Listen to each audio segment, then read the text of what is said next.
What are the right reasons for overthrowing a government? There have been many great revolutions in history, but in the end, what benefit did all this struggle produce? Different people have come up with different methods to govern, but the end results are usually not very different. I think we forget the basic rule. The rule is simple. The powerful controls the life of the powerless. That's it. That's how the world works. It's unjust and it's unfair. Even if the change is brought in the system with the best of intentions, it seldom works. Because what people forget is that every method of government will ultimately be governed by the people, and people can screw up even the best of systems. We are simply not good at governing anything. But they were needed, guys. Revolutions, revelations, anything that makes life more exciting is necessary. The purpose of these things is not to improve our lives, but to make things interesting. To make things interesting, we need chaos. From chaos emerges opinions and different ideologies. From ideologies comes identities. People start to identify themselves with something, and slowly these identities becomes more important than what is actually true. They generate confusion and antagonism, and all of this takes us back to chaos. Let's say there is a crisis. Everyone will come and suggest a new political system for solving the crisis. But the root cause of the problem is never looked at, because the cause will target our identity, and we are unwilling to give that up. Now, there have been many revolutions and struggles that have been turned into shams by astute leaders, and make no mistake, if you were there at the top, you would not act any differently. You will also betray the cause. On that note, let's talk about a book, Animal Farm.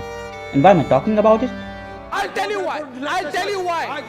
Because the book deals with a revolution, which makes it relevant and timeless. It was a disastrous revolution, by the way. And disasters are always relevant. The story describes in a subtle way how a group of citizens, in the name of revolution, can end up creating a terrible totalitarian regime under the guise of helping the oppressed. By the way, Orwell originally wrote Animal Farm as an allegory for the Russian Revolution of 1917, in which the Bolsheviks overthrew the Tsar in order to establish a communist regime. The star of the story is a depressing farm. The name of the farm is Manor Farm, and it belongs to Mr. Jones, a farmer. Just like all great revolutions, the revolution on Manor Farm began with hope. One night, in the barn of the Manor Farm, all the animals gathered to listen to an old pig, who went by the name of Old Major. I mean, it's clear that he had some reputation on the farm. He must be highly regarded. Why else would anyone lose their night's sleep to listen to what he had to say?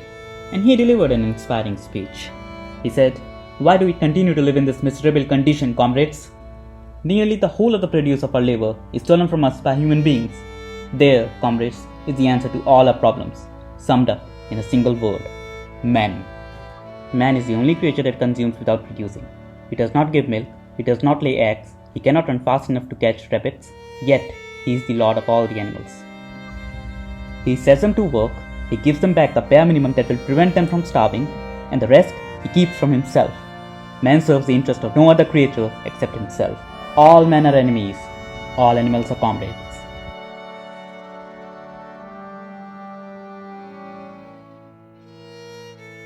Then he talked about a dream he had the night before.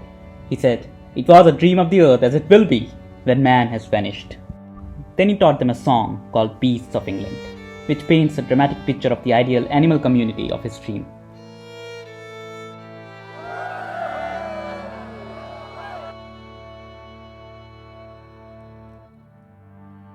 The song was important, guys.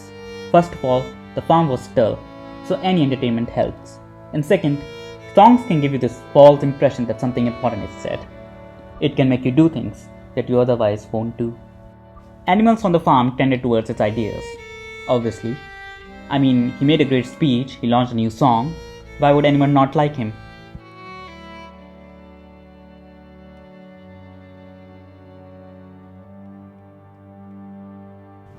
Old Major died soon after the meeting. No surprises there, he was old. All the animals on the farm were now inspired by his dream. Two young pigs, Napoleon and Snowball, put Old Major's ideas into a philosophical doctrine and named it animalism. For several weeks, they held secret meetings in the farm to explain their philosophy of animalism to all the animals. And then one day, when Mr. Jones forgot to feed the animals, the revolution occurs. Mr. Jones was thrown off the farm. The animals were now in control. They changed its name to Animal Farm and established their own rules and regulations. The pigs were the intelligent ones, so they supervised. I want to repeat this again, guys.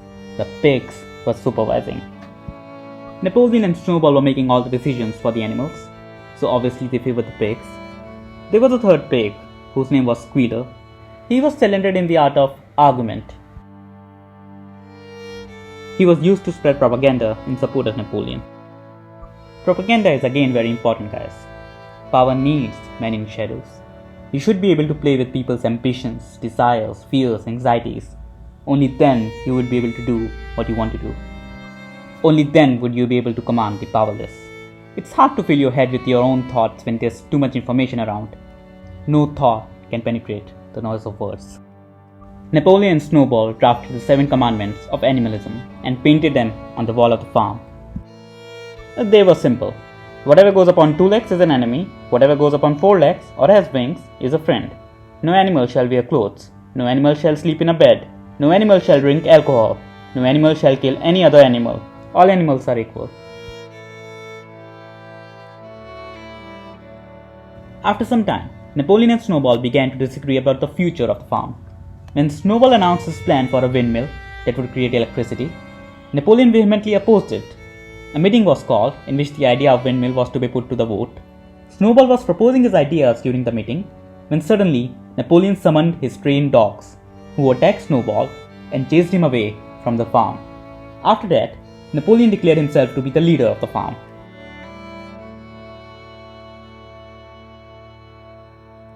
Napoleon soon changed his mind about the windmill, and he declared to the animals that we will build the windmill and that it was always his idea. So all the animals started building the windmill. Snowball becomes Napoleon's scapegoat for the rest of the story, on whom he blames all of the animals' hardships. Despite working like slaves, the animals were happy, because they thought that at least they were working for themselves and not for someone else. And soon, Napoleon began to expand his powers and revised history to paint Snowball as a villain.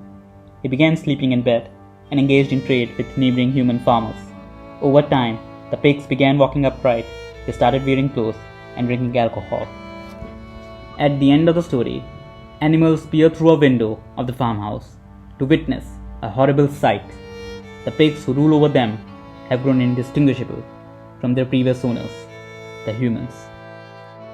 Gradually, the 7 principles of animalism that were painted on the farm wall were reduced to just one rule. All animals are equal, but some animals are more equal than others.